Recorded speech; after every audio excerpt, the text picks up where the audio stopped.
Welcome to Brainstorm MTG. I'm ELD, and this is Fast Effect Double Speed Magic the Gathering with commentary. And here we've got some vintage filmed at Gaming Etc. at their monthly vintage event. Michelle and everyone at Gaming Etc. have been huge supporters of the Eternal formats for quite some time. Always a joy to get down there and play. And here I'm up against DJ, and he is on a Grixis Thieves, perhaps. It's got Notion Thief, just general good Grixis stuff. And kind of a tough matchup versus Dredge. Really not a ton of ways of winning faster than Dredge can, and a lot of that disruption not going to be ideal. So DJ's deck definitely in a tough spot versus Dredge.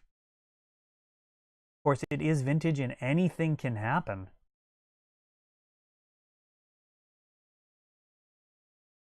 Nice to be able to get out and play some vintage. I previously had my Bazaar Baghdad's proxied. I only had like 3 of them on hand.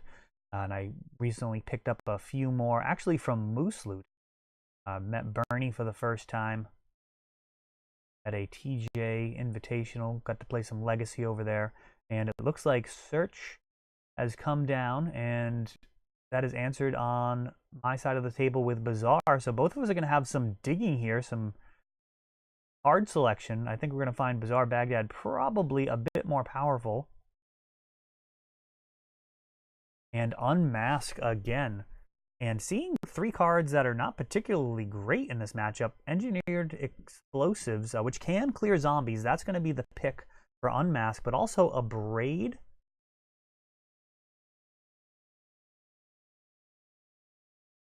And it looks like Mental Misstep. And perhaps picked up Jace the Mind Sculptor there. Definitely a bit slow. So Bazaar activating during the upkeep. Narcomoeba coming in. Icarid going to come in as well, and that's going to trigger the Blood Gas. What you're going to see is during the upkeep with Icarid on the stack, activating Bazaar is going to give you the best choice of which cards to remove to Icarid. A lot of the time you'll have to make some tough calls in between dredgers or additional pressure, and that just really just gives you as many options as possible.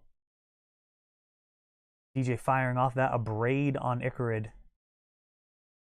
And that feels fine. That guy's coming back, so the fact that he was prevented from doing 3 damage, really not hugely problematic.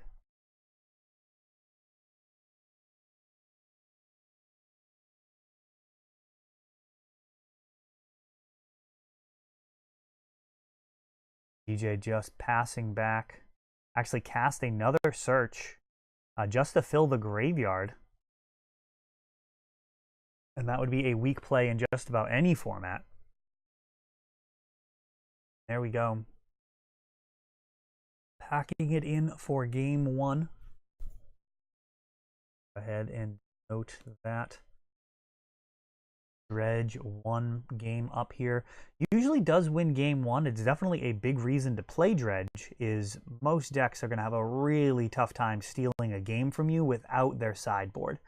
That is offset, of course, by the fact that you are hyper reliant on Bazaar of Baghdad. So cards like Sorcerer's Spyglass or Pithing Needle can be just brutal. Some of the best hate against Dredge is actually going after the Bazaar itself. Wasteland can be very good. Of course, there are, when you take all of the games possible where you've got Bazaar Baghdad, they've got Wasteland, you know, where those overlap, that's the only place where it actually really works out for them. However, in that subset of games, you may have another Bazaar, and those are the most brutal when they set themselves back with a Wasteland. They are down on mana, and you just drop another Bazaar and continue on your path toward filling your graveyard. Now, that is why I think cards like Pithing Needle and Sorcerer's Spyglass on a completely different level in terms of stopping Bazaar. I think really what kind of other decks would love to see would be some type of creature Pithing Needle that couldn't be blown up with artifact and enchantment removal, and that would really change things a lot. But as it is, most of the cards that Dredge is worried about post-board are typically artifacts or enchantments, mostly artifacts, and that's why you see cards like Nature's Claim and Ingot Chewer being in those sideboards, you just can go ahead and get rid of that kind of roadblock or speed bump and then just proceed with your game. Ingot Chewer, definitely the best type of effect there. It is a little bit more narrow, which is why you see more Nature's Claims in general than Ingot Chewers, just in terms of quantity. I mean, they're both played in most of the Dredge lists. But what you can do, which is a lot of fun with Ingot Chewer, is evoke him, and then while the sacrifice trigger is on the stack, go ahead and activate Bazaar, either dredging or just straight up discarding Bazaar of discarding Bridge from Below. And what that does is allow you to create a little army in a really tight window. Dredge does have a lot of mulling that happens. As was said, you really need Bazaar of Baghdad. And I've never really cared about the cards that are exiled with Serum Powder. A lot of players are really focused on that. I think it's a mistake. I think the most important thing is to have Bazaar. I don't think you're a real vintage deck without it. Doing things like, casting Thinkweed Imp, I just don't think that's good enough in vintage by and large. And Grafdigger's Cage, leading out from DJ here, a big problem card. However, that does not stop Bazaar from filtering. So while it will stop dredging from happening, most likely, it's not that it stops the dredge from actually being able to take place. It's that it's generally just not worth it to be dredging. You're pretty much just going to be using Bazaar to dig for your answer. And of course, if you do hit a Narcomoeba or the like, you could be in a tough spot. And during the upkeep here, actually dredged for draw step. It looks like just to bait out that Nile Spellbomb. And what Spellbomb does is it will actually stop Gurmag Angler from coming online. So it looks like quite a sequence of plays there. Unmasked, stripping the Force of Will. So that is a really interesting situation. If DJ had held onto that Nile Spellbomb, this would be a very different game.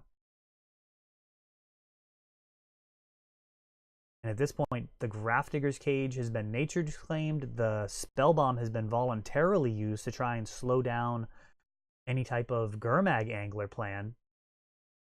And Bazaar is just going to be completely unleashed now. Brave Troll and Dakmor Salvage, the two dredgers so far. And the draw step. There is a Narcomoeba. Oh, and a second Bazaar. This is going to get sick real fast. So Bloodghast comes in. There should be 12 more cards dredged here. Really looking for Bridge from Belows and sacrifice outlets, either Cabal Therapy or Dread Return, with enough Bridge from Belows. Although it looks like perhaps no bridges so far, which can happen. Oh no, one bridge. There we go. So Cabal Therapy, seeing some Kolgan's Commands and Dak Fadens. Not a stellar hand when you're stuck on 2 mana, even if DJ does draw a land.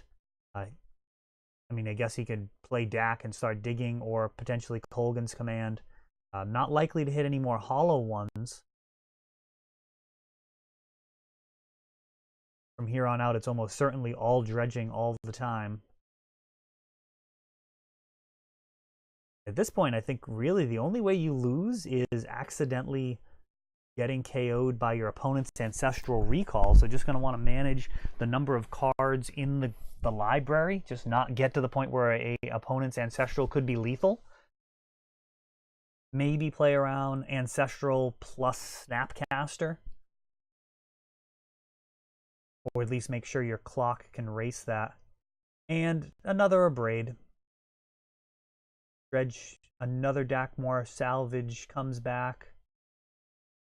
This time enters the battlefield, and that's going to get some Bloodghast, setting up for a pretty big next turn, even though not a ton of Bridge from Belows here. could be a lethal strike here with DJ just drawing a single card. All of those Icarids coming back. Just drawing for turn. That is going to be lethal. So there we go. DJ's deck kind of tuned more for the blue mirrors, perhaps trying to be a bit grindier with the workshop decks, but going to have a tough time against Dredge. But it is vintage, and anything can happen. That's why we play the games. You made it to the end of the video. Thanks for watching. If you want to help the channel, you can click like or subscribe, or you can check out some of our other videos covering Magic's most powerful formats. Thanks for watching.